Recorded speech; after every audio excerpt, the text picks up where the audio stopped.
ബോധ്യപ്പെടുത്താൻ വേണ്ടിയിട്ടാണ്. ബസ്സിൽ നിന്ന് ഇറങ്ങി വരുന്ന ഒരു കുട്ടി ഈ സൈഡിലൂടെ ഇവിടെ ഇറങ്ങി നിൽക്കുമ്പോ അതിന്റെ ഉള്ളിൽ ഇരിക്കുന്ന ഡ്രൈവർ ആ കുട്ടിയെ കാണാൻ കഴിയില്ല.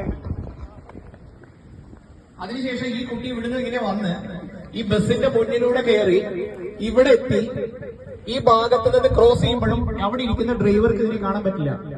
ഇതിനെയാണ് ബ്ലൈൻഡ് സ്പോട്ട് എന്ന് പറയാ. അപ്പോ ഇതുവഴി ഇങ്ങനെ പോകുന്ന കുട്ടീനെ ഒരു കാരണവശാൽ ആര് കാണുന്നില്ല? ഡ്രൈവർ കാണുന്നില്ല. അപ്പോ ഒരു ബസ്സിന്റെ മുന്നിലൂടെ ജീവിതത്തിൽ ഒരിക്കലും ഇതുപോലെ നിങ്ങൾ ക്രോസ് ചെയ്യാൻ ശ്രമിക്കരുത്.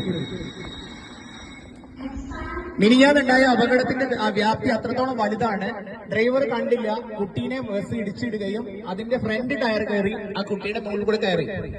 അത് മാത്രമല്ല, അത് കഴിഞ്ഞ് ബാക്ക് ടയറും ആ കുട്ടിയുടെ മേലെ കൂടെ കയറിയിട്ടാണ് ബസ്സിലെ ഡ്രൈവർ അറിയുന്നത്. അപ്പൊ ബ്ലൈൻഡ് സ്പോട്ട്